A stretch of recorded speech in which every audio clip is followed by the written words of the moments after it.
Hello again. I've been reading this book. It's called Black British Lives Matter and it's edited by the comedian Lenny and a media personality called Marcus Ryder.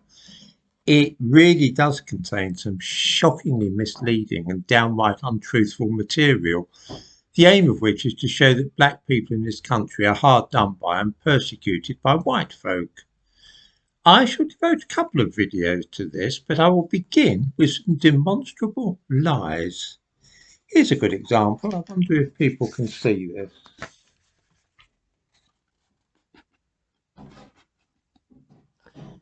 Yeah.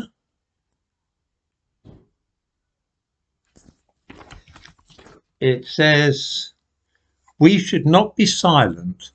12 names that should not be forgotten. An incomplete list of black people who have died in police custody in Britain. Right, the first of these names, the people who supposedly died in police custody, is given as Cherry Groce in 1985. In fact, of course, Cherry Groce didn't die in 1985, and nor was she in police custody when she died. She actually died in hospital in 2011, 26 years after 1985. Why has Marcus Ryder, one of the book's authors and the man who wrote this falsehood, tried to pretend that she died in 1985? Well, that's simple.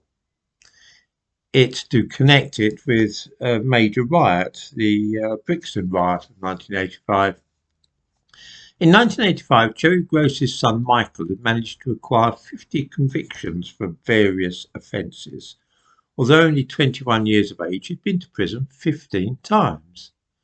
In September that year, 1985, he fired a gun after a row with his girlfriend, and of course the police turned up, whereupon he pushed the barrel of the gun into a police officer's mouth and threatened to kill him. After he escaped, the police were, not unnaturally, a little ticked off, and they tried to find him, in pursuance of which aim they went to his mother's home in Brixton, and while there, a policeman accidentally fired a shot from his gun which injured Cherry Groce, Michael Groce's mother. She was not under arrest at the time. Cherry Groce died 26 years later.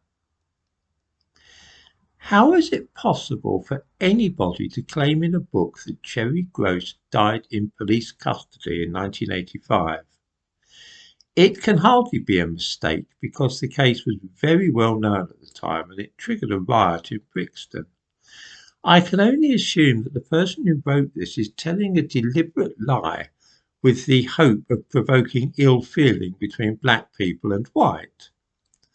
The next name on the list is Cynthia Jarrett, and the year of her death is given as 1985. Cynthia Jarrett is a woman who had a heart attack while the police were searching her home after her son was arrested. She was not in police custody either. Another lie.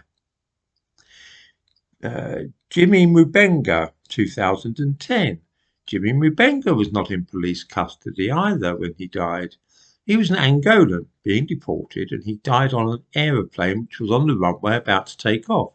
No police officers were present, but some men working for a private security firm were. Mark Duggan, 2011. Mark Duggan was not in police custody when he died in 2011. Sarah Reid, 2016.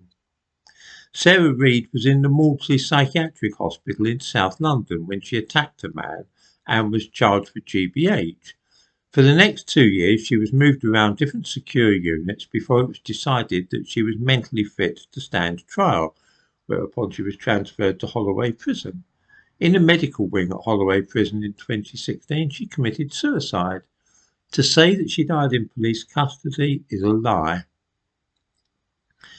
This list is just one simple example of the dishonesty of this book.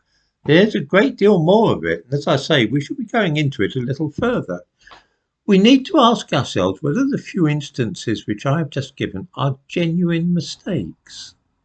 I'm bound to say, even if they were, this is inexcusable. When you're writing about such a delicate topic as this, the very least one should do is double check the supposed facts and make sure you've got things right. How long would it have taken the author to check that Cherry Gross died in hospital in 2011 rather than in police custody in 1985? I give a link to a couple of web pages on this. There's a Wikipedia article all about this. So simply Googling Cherry Gross's name would bring up a Wikipedia article with all the information that I've provided here.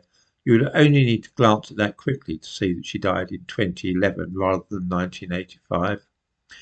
Looking through this book, I can see all manner of things which cry out to be corrected. Have Lenny Henry and Marcus Ryder actually read the material to which they have put their name? In the case of those people who allegedly died in police custody, this list was actually compiled by Marcus Ryder, whose name appears on the cover of the book. This really does look like an attempt to create friction between black people and white by putting forward and promoting a false narrative.